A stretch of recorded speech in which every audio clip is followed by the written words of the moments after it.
Promesse biblique du jour. Promesse biblique du jour, c'est toujours le but de vous encourager, de vous exhorter, de vous fortifier dans la foi en Jésus-Christ.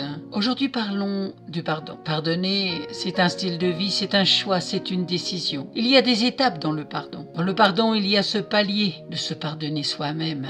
Oh, pour ma part, ça a été très difficile. Mais en priant et en demandant de l'aide au Saint-Esprit de Dieu, on y arrive. Car c'est important. Car nous ne pouvons rien donner autour de nous que nous n'ayons reçu. C'est une vérité fondamentale de la vie. Et c'est vrai pour entrer dans ce style de vie du pardon. Lisons dans Jean chapitre 3 versets 26 à 28, tiré de la parole vivante d'Alfred Cuen. Il est écrit: à la suite de cette discussion, ils allèrent trouver Jean et lui dirent: Maître, tu te souviens de cet homme qui était avec toi de l'autre côté du Jourdain et à qui tu as rendu témoignage? Eh bien, le voilà qui baptise à son tour et tout le monde lui court après. Jean répondit: tout ce que nous avons nous est donné par Dieu. Nul ne peut s'arroger d'une autre mission que celle qu'il a reçue du ciel. Vous me rendrez vous-même ce témoignage que j'ai toujours dit. Je ne suis pas le Christ, mais j'ai été envoyé comme son précurseur. Pour pouvoir pardonner aux autres, il y a une étape pas facile, mais réalisable. Nous devons nous pardonner nous-mêmes. Car si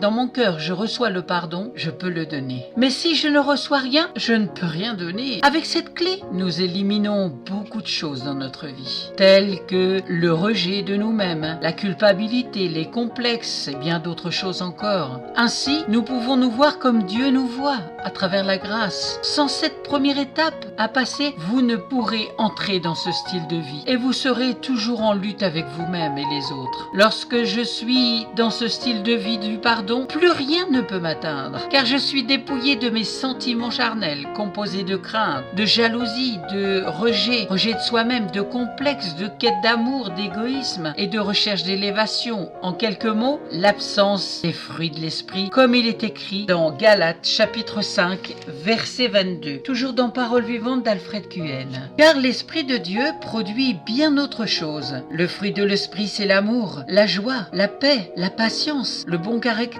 l'amabilité, la serviabilité, la bonté, la générosité, la fidélité, la confiance dans les autres, la douceur, la modestie, l'humilité, l'aptitude à céder et à s'adapter, la tempérance, la chasteté, la maîtrise de soi. Aucune loi n'interdit cela et contre ceux qui vivent ainsi, elle n'a pas même besoin d'intervenir.